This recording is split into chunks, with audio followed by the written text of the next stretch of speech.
Hey guys, what is up? It is the Fast Break Report here, bringing you guys another vlog. So, wanted to talk about the Lakers Utah Jazz trade. It's hard to do this without going on a rant about Russell Westbrook, but I'm going to try to do that in this video. I'm going to try to not rant about Russell Westbrook. But maybe we'll save that for the very end, because those videos tend to do very well. But it's just the idea. I like the trade for Utah. They get off Patrick Beverley. They get, Talen-Horton Tucker and Stanley Johnson, two younger guys. I think Talen-Horton Tucker is going to have, his ability to finally show people what he's capable of. He's going to get his reps. I'm just going to say what it is. He's going to get his minutes. He's going to get more attempts. He's going to get more opportunity. So I like it for Utah, just for them to take a shot on Talen-Horton Tucker and see what they got, essentially. I like that. I like Stanley Johnson. He was one of the Lakers' better wing defenders last year. I mean, he's lanky, He played solid defense last year for the Lakers. Actually, one of the bright spots on their defense. But they did get Patrick Beverley in return, who is, 33, 34 years old. He plays defense. His assist to turnover ratio is fucking insane. I mean, the guy's got about 3 times as many assists as he does turnovers. So not only is Patrick Beverley a better defender than Russell Westbrook, he's a more efficient player than Russell Westbrook. And I get it. Patrick Beverley is not a guy who's gonna go to, put his head down, go to the basket and run somebody over and dunk on them. But on a team that really needed some more shooting, they got it. Patrick Beverley can hit the 3 at a relatively efficient clip. He's not Steph Curry by any means, but, he's capable. So I like it. I like the trade for both teams. I originally, when I saw this go through, I thought this was kind of a salary dump for the Lakers a little bit. Then I realized, I looked at the salaries and I'm like, okay, the salaries are pretty much even, so nothing changed much. But I will say this, getting into the Russell Westbrook thing, man, is karma a bitch. You know what I'm saying? Because Russell Westbrook talked all that shit about Patrick Beverley, and now Patrick Beverley is taking his fucking job.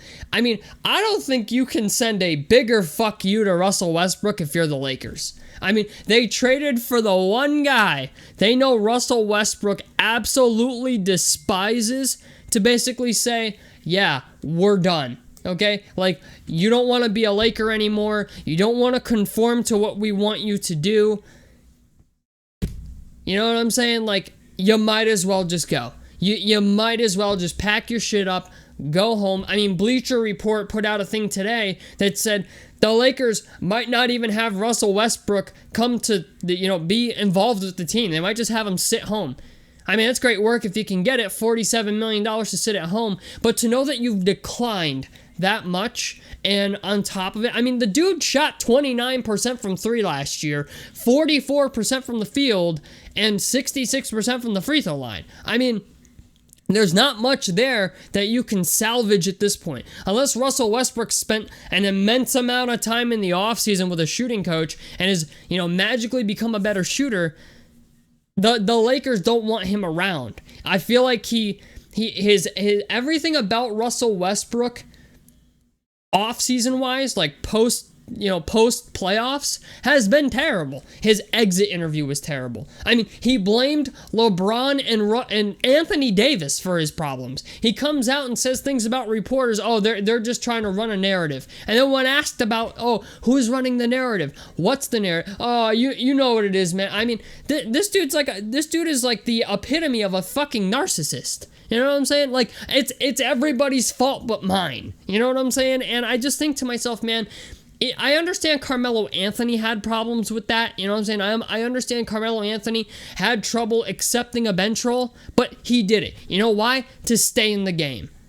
Russell Westbrook has it in his mind that he's a superstar player, and yeah, maybe on a garbage team who's just trying to sell tickets like the Pacers, or, the Spurs have traded DeJounte Murray, so yeah, if he goes to the Spurs somehow, some way, and ends up there, they're the only 2 teams with enough cap space to take on Russell Westbrook at the moment, but yeah, if he goes there, yeah, he might be a superstar player. He might put up 22, 10-10 again, or 22, 9-9 again, because literally nobody else on the team is going to touch the basketball. You know what I'm saying? They're going to let him take 27, 30 shots a game. Yeah, maybe. You know what I'm saying? But it's just the idea, if Russell Westbrook wants to win a ring, Those days are over.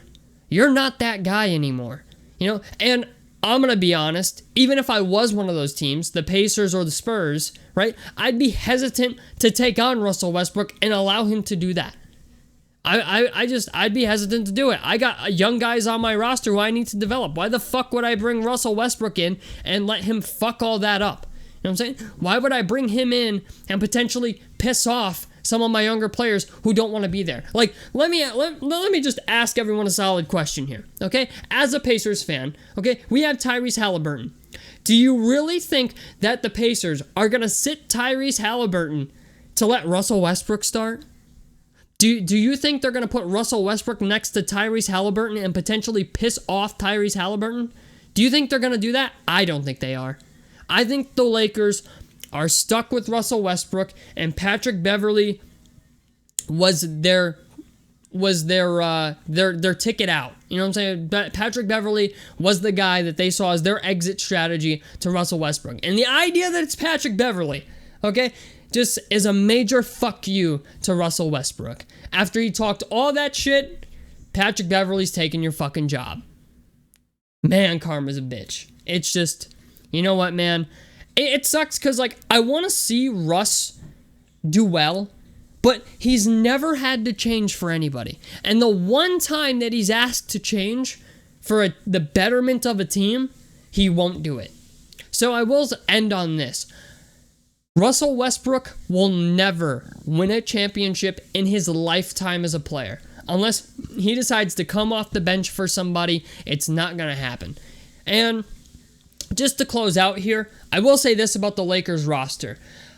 I'm not 100% sold on the roster because Anthony Davis and LeBron are kind of injury prone at this point. Anthony Davis we know about, but LeBron is getting to a point where it's like, if he plays 55, 60 games for you a year, like, you're lucky at this point. You know what I'm saying? I feel like if he plays more than 50 games, then you should consider yourself grateful. I like Juan Toscano-Anderson. I like the Patrick Beverley pickup. I like the Thomas Bryant pickup. But the thing is, even if they trade for Miles Turner and Buddy Hield, it's like, okay, Thomas Bryant is coming off a pretty serious injury. I think he tore an ACL or something like that. Was out the entire season last year. Miles Turner's injury prone. Anthony Davis is injury prone.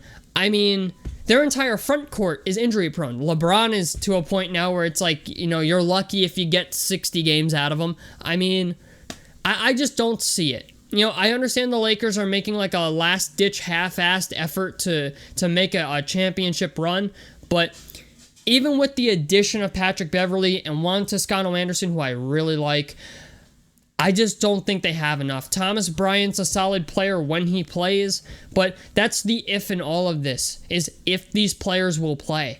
And I just... Father Time is undefeated. Okay, is that what they always say on ESPN? Father Time is undefeated. Father Time is undefeated. So tell me what you guys think about this down below in the comment section below. I'd love to hear your guys' opinions on this. A like helps me out. Subscribe if you guys want to see more on the Fast Break Report. And I'm out of this motherfucker. Peace, guys.